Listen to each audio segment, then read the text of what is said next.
Hello and welcome to the world of Craig. Now that is some seriously shiny amber copper hair, and the gorgeous Ella is back. Now if you've ever struggled to remove unwanted pigment from the hair, perhaps a band of permanent colour or home colour, then keep on watching. Let's have a look at our starting point and talk depth and tone. You can see in the back here clearly that there's a darker mahogany band. This is from a home colour that Ella used, and we need to remove that first. There's another look with overhead lighting and it is quite bright.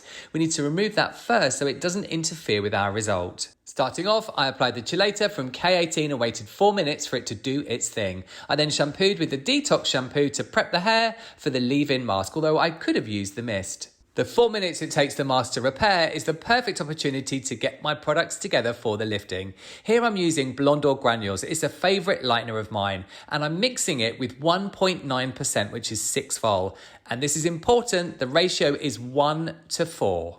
Getting into the application, I take a section across the top of the head and clip the two front sections out the way. Of course, I've got my gloves on and I'm using my Tone Me brush from Foil Me to apply the lightener. I go in and I apply my first section, taking neat sections so I can work quickly and keeping the product well away from the roots. I'm only applying my lightener mix to the hair that's been previously coloured. Two top tips for application here. Number one, you want to work fast. Be as speedy as you can. This whole application took me less than 10 minutes. And secondly, you can feather the lightener up towards the virgin hair so you don't get such a strong demarcation line.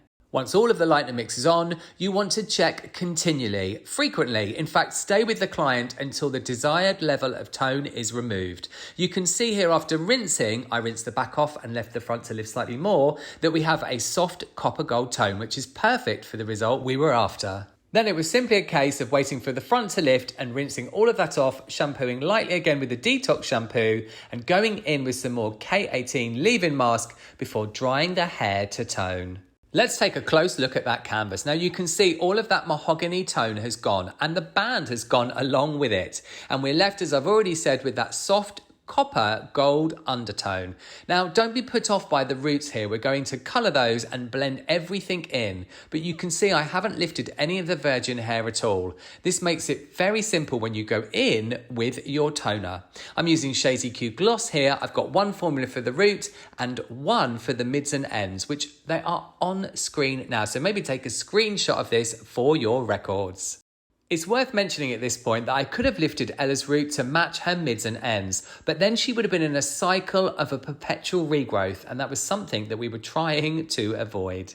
It's that time in the video that before we look at Ella's two results, yes, there were two reveals, I remind you that if you've enjoyed this video and found it helpful, ooh, shiny, please give it a like, make sure you subscribe and you hit the bell, goodness me, that result, to make sure you see everything that's coming here on my channel. There are loads of tutorials here on my channel, and of course there's my Instagram, which is packed full of my hair day to day. A huge thanks for watching, you all take lots of care, and I'll see you in the next one.